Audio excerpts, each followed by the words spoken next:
Nadar no te cansa como correr, no te cansa como levantar peso, no te cansa como casi nada de lo que hacemos en tierra.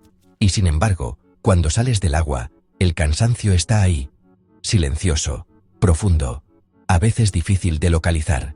Este es el 5º episodio de la serie documental Natación y Cuerpo Humano. Y aquí entramos en una de las experiencias más desconcertantes para muchas personas, la energía en el agua y la fatiga que no avisa. En tierra, el cuerpo está acostumbrado a señales claras de agotamiento, dolor localizado, impacto, ardor muscular, respiración forzada, sensación de no puedo más muy concreta. El cuerpo se queja en voz alta. En el agua, no. En el agua, el cuerpo se expresa de otra forma. No hay golpes que duelan. No hay articulaciones protestando. No hay picos de tensión que avisen. La fatiga aparece de manera más global, más interna, más tardía. Y por eso muchas personas no la reconocen hasta que ya está instalada. Esto no es casual. Es una consecuencia directa de cómo se gasta la energía cuando el movimiento es continuo y sin impacto. En el agua, el cuerpo no tiene descansos reales. No hay apoyos pasivos.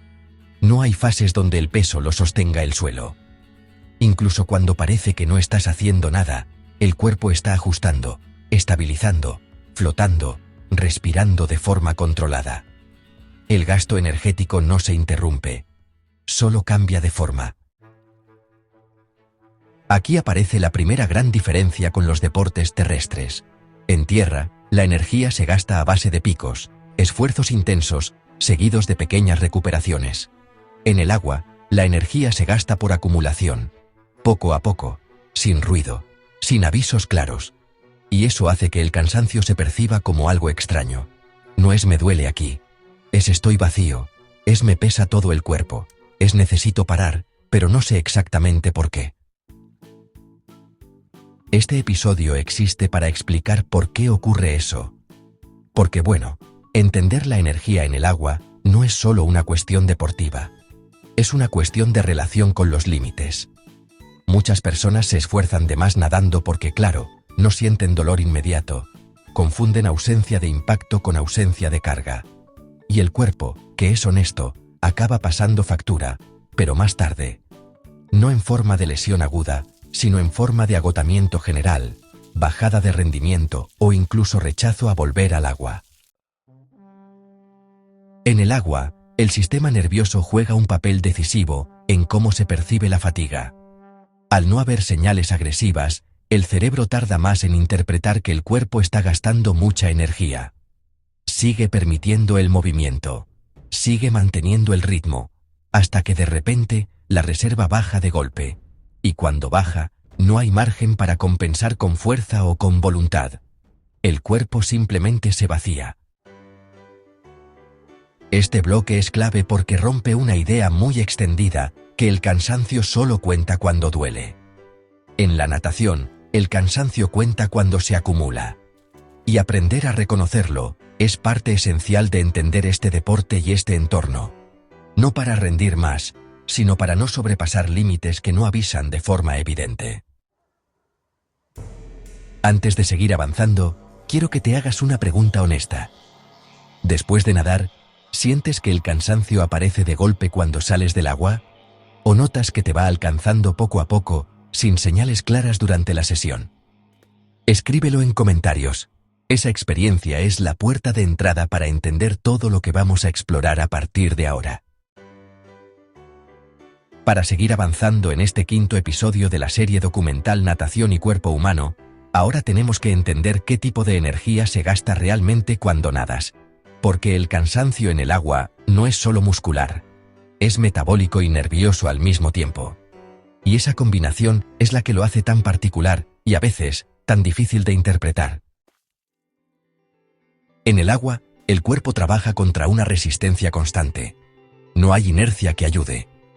Cada centímetro de avance exige energía.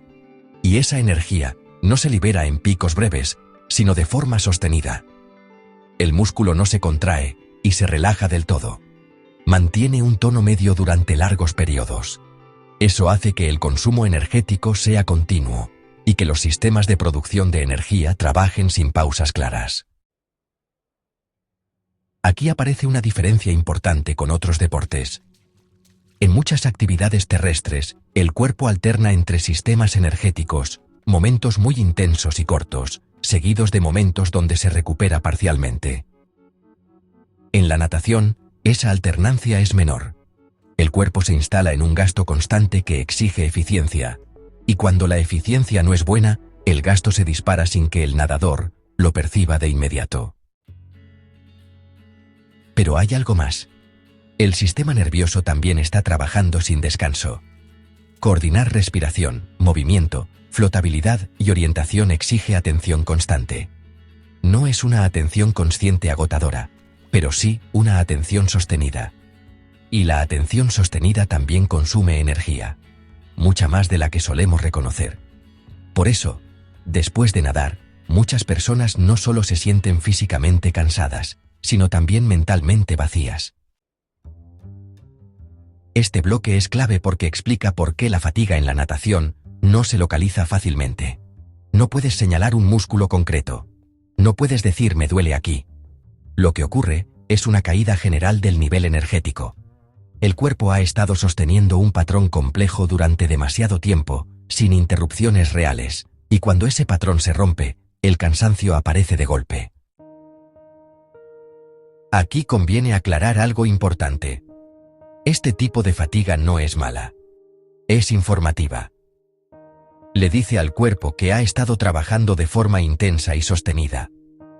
El problema aparece cuando no se reconoce, cuando se ignora porque no duele. Entonces el cuerpo sigue gastando sin recuperar, y la sensación de agotamiento se acumula sesión tras sesión. Este tipo de cansancio explica también por qué muchas personas salen del agua con ganas de comer, de dormir o de quedarse quietas. No es debilidad, es una respuesta lógica a un gasto energético global. El cuerpo está pidiendo reposición, no solo muscular, sino también nerviosa, y entender esto cambia la forma de relacionarse con la natación. Antes de avanzar al siguiente bloque, quiero que te observes con honestidad. Después de nadar, ¿sientes más cansancio físico localizado? ¿O una especie de agotamiento general que te invita a parar y desconectar? Escríbelo en comentarios. Esa sensación es una de las claves para entender cómo tu cuerpo está gestionando la energía en el agua. Para seguir avanzando en este quinto episodio de la serie documental Natación y Cuerpo Humano, ahora tenemos que hablar de por qué la fatiga en el agua engaña al cuerpo. No engaña en el sentido de mentir, sino en el sentido de que no se manifiesta con las señales habituales. El cuerpo no está diseñado para interpretar bien un esfuerzo continuo sin impacto. Y eso hace que, nadando, muchas personas crucen sus límites sin darse cuenta. En tierra, el dolor y el impacto funcionan como frenos naturales. Cuando algo empieza a doler, el cuerpo reduce la intensidad o se detiene. En el agua, esos frenos desaparecen o se suavizan mucho. Las articulaciones no protestan, los músculos no arden de inmediato, el movimiento sigue siendo fluido incluso cuando la energía empieza a bajar, y esa fluidez da una falsa sensación de control. El cuerpo sigue avanzando, pero por dentro se está vaciando. Este fenómeno es especialmente importante para entender por qué algunas personas salen del agua completamente agotadas, sin haber sentido sufrimiento durante la sesión. El sistema nervioso no ha recibido señales claras de alarma. Ha permitido que el gasto continúe, y cuando finalmente detecta que las reservas están bajas, el cambio es brusco.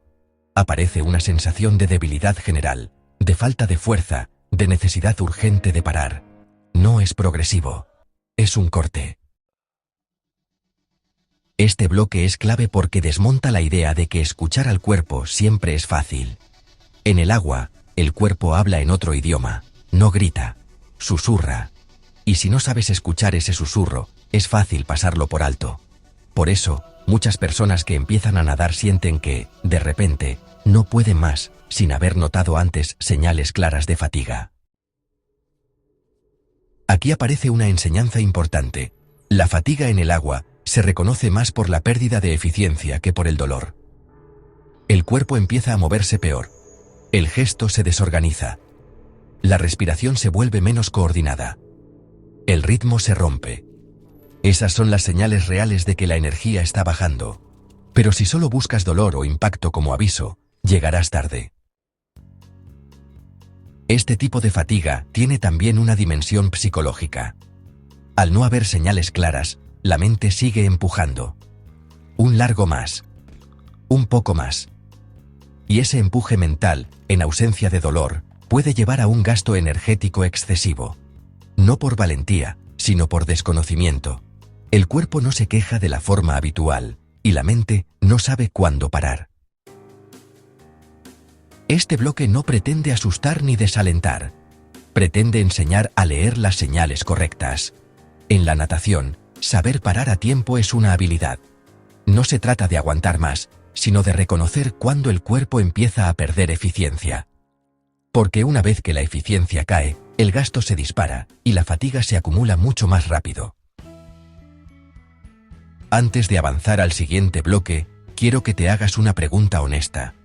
Cuando estás nadando y te cansas, ¿notas primero dolor? ¿O notas que tu técnica se desorganiza y el movimiento deja de fluir? Escríbelo en comentarios. Esa respuesta te ayudará a entender cómo tu cuerpo te avisa realmente en el agua. Para seguir avanzando en este quinto episodio de la serie documental Natación y Cuerpo Humano, ahora tenemos que entrar en una capa todavía más profunda de la fatiga, el papel del sistema nervioso en decidir cuándo no hay más. Porque en el agua, muchas veces no se agotan primero los músculos. Se agota la capacidad del cerebro para seguir coordinando el cuerpo con eficiencia. En tierra, cuando el cansancio aparece, suele hacerlo desde lo periférico: piernas que pesan, brazos que fallan, articulaciones que avisan. En el agua, el cuerpo puede seguir moviéndose incluso cuando la energía muscular empieza a bajar, pero el sistema nervioso tiene que trabajar cada vez más para mantener la coordinación. Y ese trabajo tiene un coste silencioso, pero alto. El cerebro está constantemente integrando información. Posición del cuerpo, ritmo de la respiración, dirección del movimiento, resistencia del agua. Mientras hay energía suficiente, esa integración ocurre de forma fluida, pero cuando las reservas bajan, el cerebro empieza a simplificar, reduce precisión, tarda más en ajustar, el cuerpo sigue moviéndose, pero lo hace con menos calidad. Y ahí aparece una fatiga muy particular, la fatiga de control. Este tipo de fatiga no se siente como dolor, se siente como torpeza, como pérdida de ritmo, como dificultad para hacer lo mismo que antes. Muchas personas interpretan esto como falta de forma física o como un fallo personal. En realidad, es el sistema nervioso diciendo que sostener ese nivel de coordinación ya no es viable con la energía disponible. No es debilidad, es protección. Aquí aparece una idea fundamental. En el agua, el cerebro suele rendirse antes que el músculo. No porque el músculo pueda seguir indefinidamente, sino porque mover mal es más peligroso que parar. El sistema nervioso prioriza la seguridad. Cuando la coordinación cae demasiado, corta, obliga a parar, y lo hace de forma bastante abrupta, porque no hay impacto que vaya avisando poco a poco. Este bloque es clave para entender por qué algunas personas sienten una especie de apagón nadando. De repente, el cuerpo no responde igual. El ritmo se rompe. La respiración se descoordina. No ha habido dolor previo. Solo una sensación clara de que seguir no tiene sentido. Eso no es falta de voluntad. Es una decisión neurológica. El cerebro ha evaluado que el coste es demasiado alto. Entender esto cambia por completo la forma de entrenar en el agua. El objetivo deja de ser exprimir el músculo y pasa a ser respetar la calidad del movimiento. Cuando la calidad cae, la sesión ha cumplido su función. Seguir más allá solo acumula fatiga nerviosa, no adaptación útil. Y esa fatiga nerviosa tarda más en recuperarse que la muscular. Antes de avanzar al siguiente bloque, quiero que te observes con honestidad. Cuando te cansas nadando, ¿sientes que el cuerpo pierde fuerza? ¿O sientes que pierde coordinación y control antes que fuerza pura? Escríbelo en comentarios. Esa diferencia es clave para entender quién está decidiendo realmente cuándo parar. Para seguir avanzando en este quinto episodio de la serie documental Natación y Cuerpo Humano, Ahora tenemos que hablar de algo que suele pasarse por alto cuando se habla de energía y fatiga. La recuperación en el agua empieza antes de salir del agua. Porque en la natación, cómo te mueves cuando ya estás cansado, determina más la adaptación que cuánto tiempo aguantas. En tierra, cuando el cansancio aparece, muchas personas cambian de ritmo de forma brusca o simplemente paran. El cuerpo descarga por impacto cero o reposo inmediato. En el agua, esa transición no es tan clara. El cuerpo sigue flotando, sigue moviéndose, sigue respirando de forma controlada. Y eso permite algo muy particular, regular la fatiga mientras aún estás en actividad. Pero solo si sabes hacerlo. Cuando la energía empieza a bajar y la coordinación se resiente, el cuerpo tiene dos opciones. Una es insistir, empujar, forzar el gesto. Eso dispara el gasto energético y acelera la fatiga nerviosa. La otra es ajustar, reducir amplitud, suavizar el ritmo, alargar la respiración, simplificar el movimiento. Y cuando se elige esta segunda opción, ocurre algo muy interesante. El cuerpo no deja de trabajar, pero empieza a recuperar dentro del propio movimiento. Este mecanismo es casi exclusivo de la natación. En pocos entornos el cuerpo puede seguir moviéndose sin impacto, mientras baja la intensidad de forma tan gradual. Y ese ajuste fino es una habilidad, no es automática, se aprende. El sistema nervioso tiene que aprender a leer sus propias señales y a responder sin dramatizar. Cuando eso ocurre, la natación deja de ser un todo o nada y se convierte en una conversación continua con la energía disponible. Este bloque es clave porque explica por qué personas con mucha experiencia en el agua parecen no agotarse nunca, cuando en realidad sí se cansan. Simplemente no cruzan el umbral donde la coordinación se rompe. Ajustan antes. Cambian el ritmo antes. Respiran distinto antes. No esperan a que el cuerpo colapse. Y esa anticipación protege tanto al sistema nervioso como al metabolismo. Aquí aparece una idea muy importante. La fatiga útil es la que termina con control, no la que termina con colapso. Cuando sales del agua sintiendo que podrías haber hecho un poco más, el cuerpo ha recibido una señal clara de adaptación, sin agotamiento excesivo. Cuando sales completamente vacío, la señal ha sido demasiado intensa y la recuperación será más larga. No hay heroísmo en eso, solo desgaste. Este bloque conecta directamente con el sentido profundo de la natación como práctica sostenible. No es un deporte de picos máximos constantes. Es un deporte de gestión. Gestión de energía, de atención, de coordinación. Y cuando se entiende así, el cuerpo no solo mejora, aprende a autorregularse, aprende a parar antes de romperse, aprende a respetar sus propios límites sin necesidad de dolor. Antes de cerrar este bloque, quiero que te hagas una pregunta honesta. Cuando empiezas a cansarte nadando, ¿tiendes a apretar para acabar fuerte? ¿O sabes bajar un punto el ritmo y salir del agua con sensación de control? Escríbelo en comentarios. Esa respuesta dice mucho de cómo te relacionas con la fatiga y la energía. Para cerrar este quinto episodio de la serie documental Natación y Cuerpo Humano, necesitamos llegar a la revelación que da sentido a todo lo que hemos explorado sobre la energía y la fatiga en el agua. En la natación, el límite no lo marca el dolor, lo marca la pérdida de control. Y entender esto, cambia por completo la forma de relacionarse con el esfuerzo, no solo en el agua, sino también fuera de ella. En muchos deportes terrestres, el límite aparece acompañado de señales claras y agresivas. Duele, arde, golpea, el cuerpo grita. En el agua, el cuerpo no grita, se va apagando, la energía baja, la coordinación se degrada, la respiración pierde ritmo. El cuerpo no te dice para porque duele, te dice para porque ya no puedo hacerlo bien. Y esa diferencia es enorme, porque obliga a escuchar de otra manera. Esta es la gran revelación de este episodio.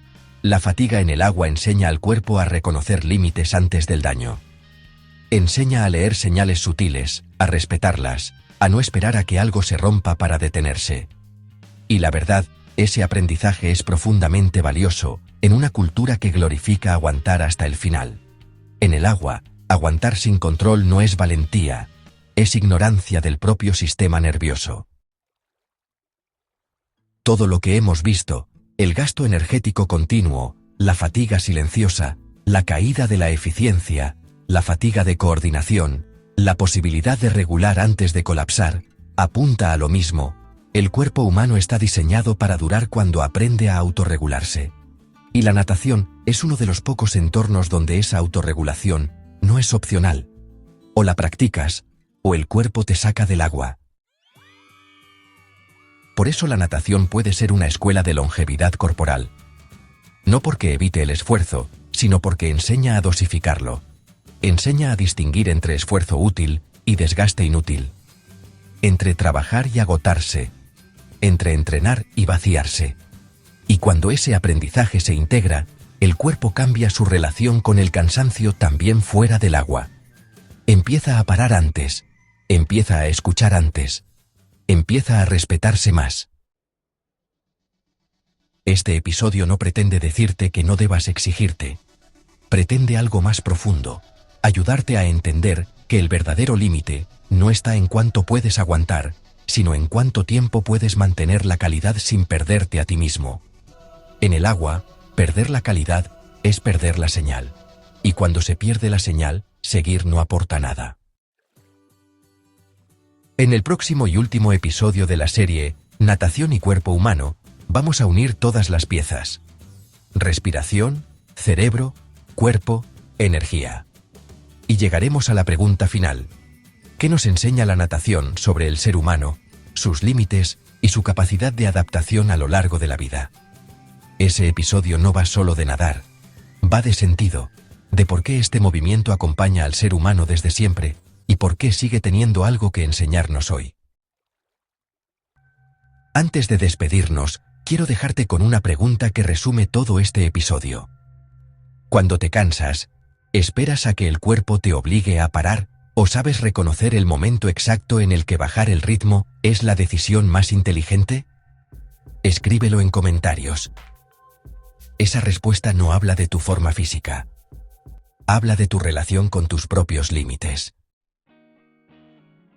Si este tipo de documentales largos, profundos y pensados para durar te aportan valor, recuerda que apoyar el proyecto haciéndote miembro del canal o enviando Super Thanks nos permite seguir creando series completas como esta, donde el cuerpo humano se explica con respeto, ciencia y humanidad. Gracias por llegar hasta aquí. En el agua, el cuerpo no aprende a aguantar más, aprende algo mucho más importante: a parar antes de romperse. Nos vemos en el episodio final de Natación y Cuerpo.